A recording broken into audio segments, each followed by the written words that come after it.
Welcome back to Weir Reading Virtual Story Time for March 29th, 2021. This week we'll be talking about Easter. We'll read The Easter Egg by Jan Brett and make a plastic egg stamped egg. The Easter Egg, written and illustrated by Jan Brett. Cheer up, spring is here. Time to start on my first ever Easter egg, Hoppy said. Each year, the bunny who decorated the winning egg got to help the Easter rabbit hide the eggs on Easter morning. Hoppy had been dreaming about being that bunny all year long. Now it was time to get started. Everywhere Hoppy looked, rabbits were working on dazzling eggs. I need an amazing idea, he thought. Hoppy spotted Flora Bunny planting wildflowers in her eggs. The Easter rabbit will love these colorful flowers, he thought, and started picking flowers for his eggs. Here's a basket for your flowers, Hoppy, Flora said. Chop, chop, scrape, scrape. Hoppy spied Buster Birch carving a magnificent wooden egg. I wish I had some wood for my egg, he wished out loud. Here you go, Hoppy, Buster Birch said, and he put a smooth, round piece of wood in Hoppy's basket. Thank you, Buster, Hoppy said.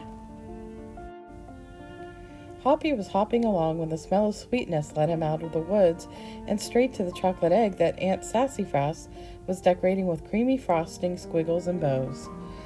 Hello, Hoppy, she said as she put her chocolate squares in his basket. Hippity hop, Hoppy exclaimed. I'll make the Easter rabbit a chocolate egg so sweet it'll make his whiskers tingle. Then Hoppy saw Granny Irene decorating one of her fabulous story eggs. First, she traced a design on the egg with a special tool. Then she dipped the egg in pots of yellow, green, orange, and red dye, adding to the design each time. Hoppy couldn't believe his eyes. I'll never make an egg that beautiful, he told Granny Irene.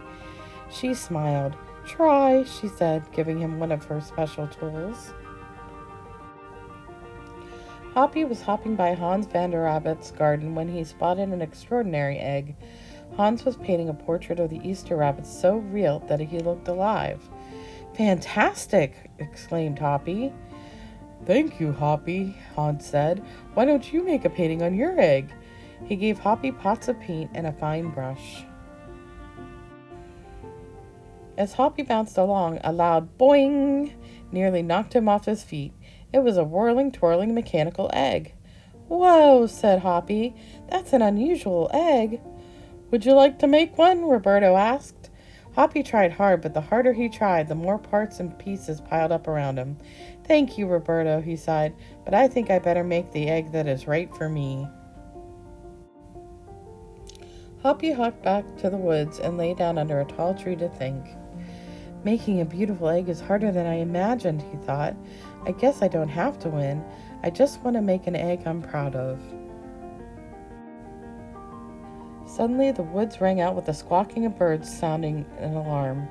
Mother Robin swooped down, calling wildly, as if she couldn't decide where to go.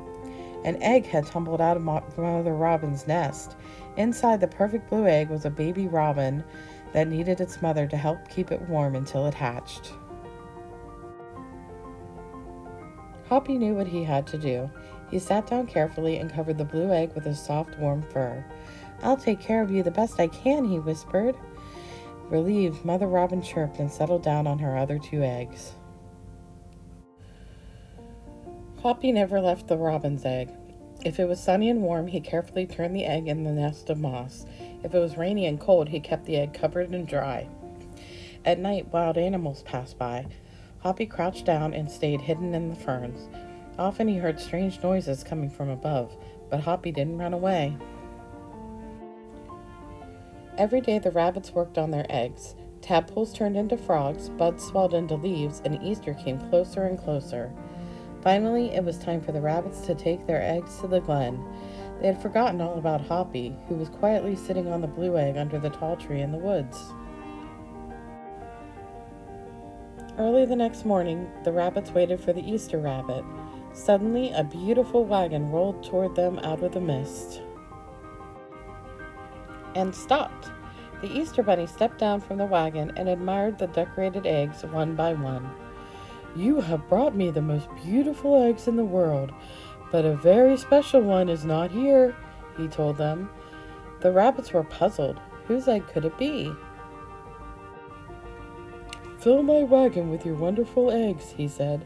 "When I return, I will show it to you." And he disappeared into the woods. He came back with Hoppy looking scruffy and bedraggled. "Hoppy has made an amazing egg to be proud of," the Easter Bunny told them.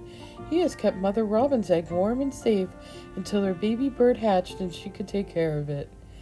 The Easter Rabbit placed the empty blue shell in the place of honor atop the wagon. Now they were ready to go.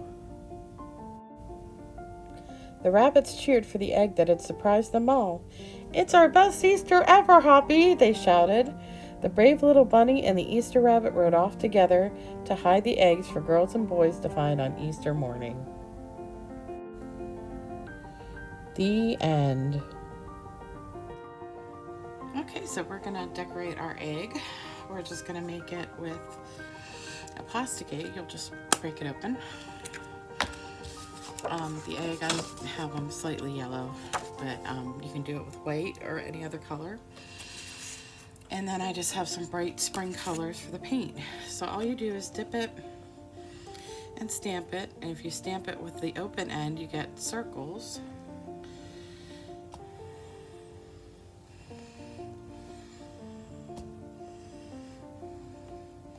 You can see the colors are starting to mix a bit, which is fine. It looks kind of cool. Look at that. And if you do it on the round side, you should get dots.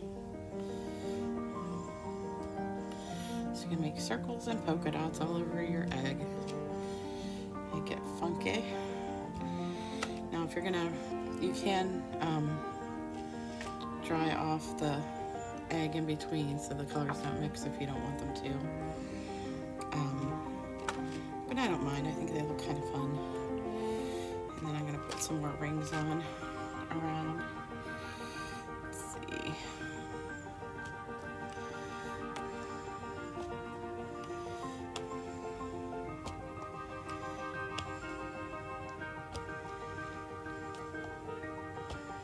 So you just make it fun. You can do it in a design if you want, or you can just do it randomly like I am. It doesn't really matter. But you can make some really cool eggs like this. And that's pretty much it. We'll let this dry and that's what it looks like.